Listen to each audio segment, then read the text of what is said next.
Hello beloved people. Hari ini saya ingin share tentang Roma 12 ayat 15. Mari kita baca sama-sama. Jagalah supaya jangan ada seorang pun menjauhkan diri dari kasih karunia Allah. Agar jangan tumbuh akar yang pahit yang menimbulkan kerusuhan dan yang mencemarkan banyak orang. Tahukah Anda bahwa kalau kita membiarkan kepahitan itu tumbuh dalam hati kita, kepahitan itu bisa berujung membuat kerusuhan. Jadi berita yang disebarluaskan, bikin rusuh dan mencemarkan banyak orang. Kita harus sadar bahwa dalam hidup ini ada hubungan-hubungan yang memang gak berhasil. Not every relationship works.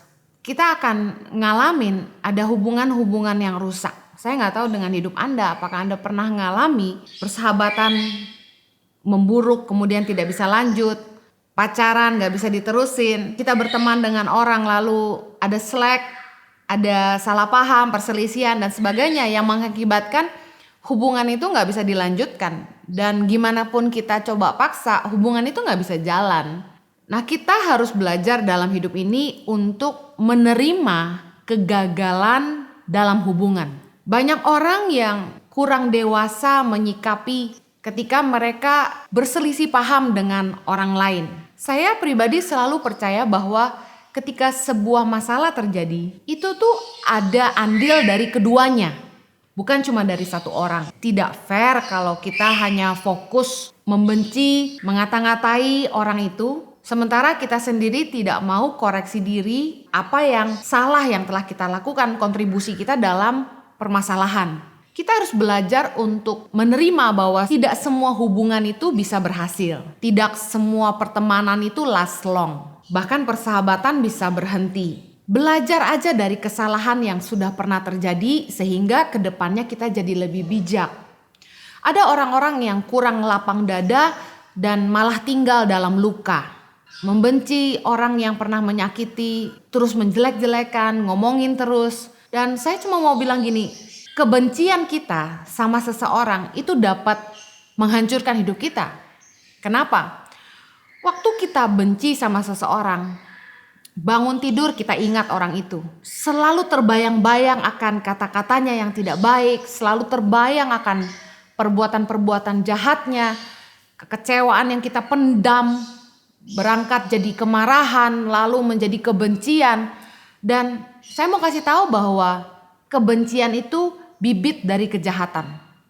Makanya firman Tuhan tadi bilang, jangan tumbuh akar pahit yang menimbulkan kerusuhan dan mencemarkan banyak orang. Karena bagaimana tidak mencemarkan?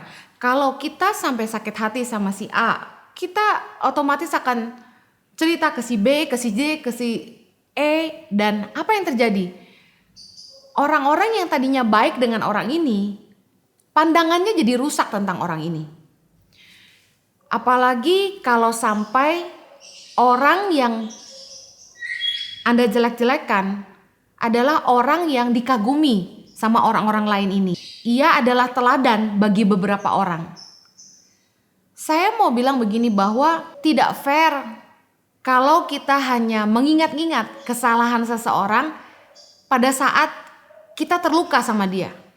Lalu kita jadi melupakan semua kebaikan yang pernah dia lakukan terhadap kita. Ketika kita kecewa sama seseorang dan kita mencemarkan nama baiknya ke banyak orang, kita sedang merusak kepercayaan orang dan juga kita sedang membuat orang-orang yang tadinya meneladani orang ini jadi terluka juga. Itu yang disebut dengan mencemarkan banyak orang. Mari belajar mengerti bahwa ketika di dalam sebuah hubungan terjadi perselisihan paham, kita harus dewasa menyikapinya dan be real bahwa memang tidak semua hubungan bisa berlanjut. Not every relationship works. Ya kalau memang gak bisa jalan bareng lagi ya jangan dipaksakan. Jangan membenci, ya sudah move on dengan hidup kita. Lepaskan pengampunan dan mulai bangun hidup kita. Jangan malah berselisih paham, kita keluar, menjauh, lalu menjelek-jelekan. Nggak ada gunanya. Karena itu hanya akan menyebabkan kerusuhan dan mencemarkan banyak orang. Saya berdoa agar setiap kita belajar dewasa dalam menyikapi kegagalan dalam hubungan. Supaya jangan tumbuh akar pahit yang membuat kerusuhan dan mencemarkan banyak orang. Keep winning, live a better life. Tuhan memberkati.